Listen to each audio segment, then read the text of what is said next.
enjoying our conversation about embracing sisterhood, we're not done yet. We have a few more topics to go, and right now we're going to jump right into playing nice when they don't know how. Do you ladies have any thoughts on that? I have a thought. I believe that you become what you behold. So sometimes you have to see something to know that you can be it. And even if somebody's not playing nice, you can exhibit the kind of behavior and again be consistent in that character, so that at least they won't ever be able to say, nobody ever showed me, or no one ever told me, or no one ever loved me like that. So even if that person doesn't play nice, that doesn't have to alter your conversation or your conduct towards that person. That's good, Toya. And I think too that sometimes there are just misunderstandings. There are just like times when you just don't see the same perspective, from the same perspective.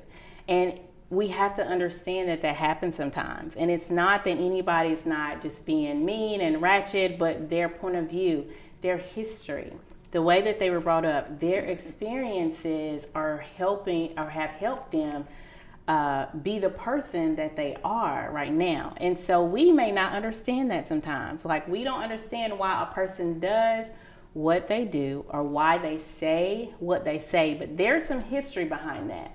And so I think that we have to be fine. I love this because Vicky once was talking about how you can just be fine. You know, you're not mad, but you're thinking about how you want it, you know, how you want to look at the situation. You're not quite there yet, but you're fine. And so we actually kind of coined that as focused internally on new experiences. So it's okay to be fine with a person. Right, and I think we're at the time where I don't even remember the exact topic, but I was saying that it doesn't mean that you're being fake just because you may have this, you know, this nice cordial smile on your face, you know, but it does mean that you can still be fine, right? You know, but not fake, and that just means that you're working internally, yes, you know, still on a processing, you know, whatever that may be going on, and you know, making whatever adjustments you know you want to make in terms of how you want to respond, you know. Because the first response is not always the best one. Right, yes. Yes, but that fake, not being fake, but being fine. I love that. Because people will sense like, you know, I don't know why she, you know, that kind of stuff, like she being fake. No, she's not being fake, but she's getting fine. She's moving to fine, to a new experience, to a new outlook inside. New, which is going to take us right into, I told you guys earlier that Toya, our special guest for today, is the author of Stop Right There. Stop Right There is on Audible. It is on Amazon.com. You can also purchase it at ToyaPoplar.com. And I actually had the privilege of reciting poems from this book with Toya that was recorded in a studio live. And it was such an amazing experience because Toya and I haven't known each other very long. Honestly, it was like a year in September. But our friendship, we went really deep really quickly. And so we shared this experience of recording Stop Right There on Audible. And I was able to read a poem for her that Toya wrote. It's chapter 17 called New Eyes. And so I want to encourage you to seek new eyes when you're looking at a situation, a relationship, a sister. Try to look at the situation through new eyes. So I'm going to read briefly this for you, and then we're going to have a little discussion about it. Surround yourself with eagles if you wish to soar. Take a look at who you are surrounded by if you would like to get a glimpse of where you are going. Sometimes it helps to be seen through new eyes. New eyes focus, old eyes roll. New eyes liberate, old eyes control. New eyes turn away, old eyes stare. New eyes soften, old eyes glare. New eyes open wide, old eyes sneer. New eyes see in faith, old eyes squint in fear. Wow. There have been crossroads in my life in which, and Toya, I hope you don't mind if I just read a little snippet of this. There have been crossroads in my life in which God sent a pair of new eyes to help me recognize and attribute that I myself might have overlooked. I will never forget the day my son put on his first pair of glasses. He said, "Mom, the trees have leaves." "What did they look like to you before?" I asked. "Fuzz," he replied. It made my heart sad to think about all the beauty he had missed because he could not see clearly. My son is a great student who takes education seriously. For a year prior, he had been telling me that it was hard for him to see the board. Neither Melvin, who is Toya's husband, nor I wear glasses, so the thought never crossed my mind that he could not see the board because of impaired vision. My perception was my reality, and no matter how much I listened to him complain, I could not understand his struggle. I think God can use a new friendship to help us see with greater clarity in the same way glasses corrected my son's vision. New friendships can help you recognize things that are hidden in plain sight and remind you of the hope that God has in store for your future. Now that's pretty deep. Love that. That is pretty deep. That. New eyes. So share a little bit about that with us, Toya. When I wrote New Eyes, I was in a season in which I felt like I had been the victim of spiritual bullying on numerous occasions.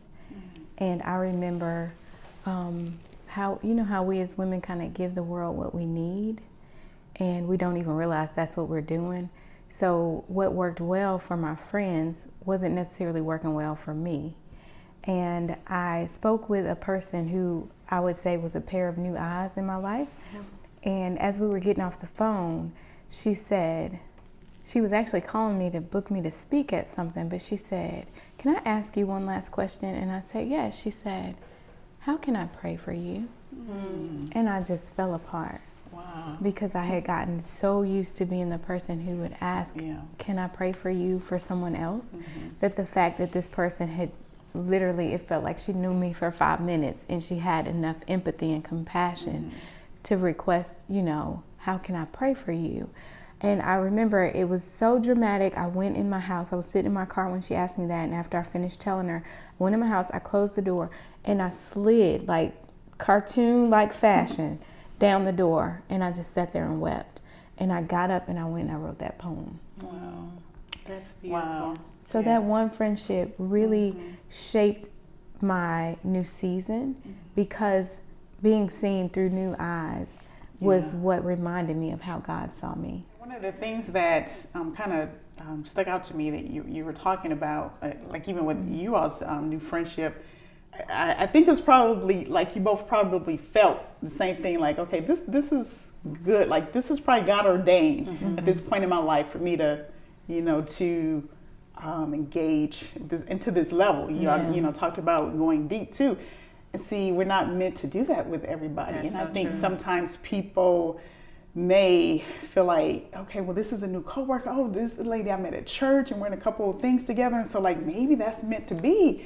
But it's like, well, you take the time and you seek God about every, relationship, in your life, and how, and the intention. Because everything is not meant to, like I said before, everybody's not meant to be your new best friend, or for you to share certain things or certain intimate things and stuff with. It could just be like maybe you have a certain common interests or business ideas and stuff. And I think I mentioned to you I told you, I've never told you this, but I told Nishan, I was like, I love Toya being in your life, because I just feel like you all have kind of just bounce off each other, really complement each other really well, and kind of promote each other's, just growth and, just things like that, and encourage each other so well. And I think compliment is a really good word of what I'm thinking of.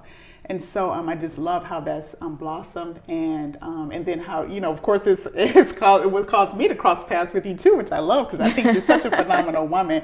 I love you, but sometimes we, might feel like, oh, everybody, and then we jump in, and then that's how we sometimes get hurt unnecessarily, you know, because that's not what God intended for that relationship to be. You know what I mean? I'm so guilty of being there. Like, I'm a diver sometimes, and but you realize quickly that, okay, that water's not where I'm supposed to be swimming right now. Do you know what I mean? And it's okay, because it happens for all of us. Yeah, I love when the fact that you talked about that experience happened with a question. Y'all know I love questions. I feel like I'm about to start a question ministry. But the question that she asked was, how can I pray for you? Like, sometimes it literally is simply, it starts with a question. Y'all know I love the questions. Even in the Bible, the questions that God asked or that Jesus asked, it causes an internal examination. Yes. And what I love about the question is, sometimes when you're asking yourself, it causes you to look at yourself, not anybody else. You know, am I being a good sister? You know, do I belong in this circle? Or could I have done something differently? It's not dealing with anybody else, but asking the right question, even with a self-examination, can cause you to understand if this is a good place, or if it's a, you know, like a place that you're supposed to be, if it's beneficial to you, or even if you misstep, even if you took a misstep and offended someone. Or maybe it was just the realization that, you know what, I did everything that I could in this situation, and I'm okay now with this, you know? So as you ask yourself a few questions, I hope with you will find answers that will help you migrate through your new relationships, new sisterhoods, and new circles. Stay tuned. We're going to be right back. We have one more topic to cover.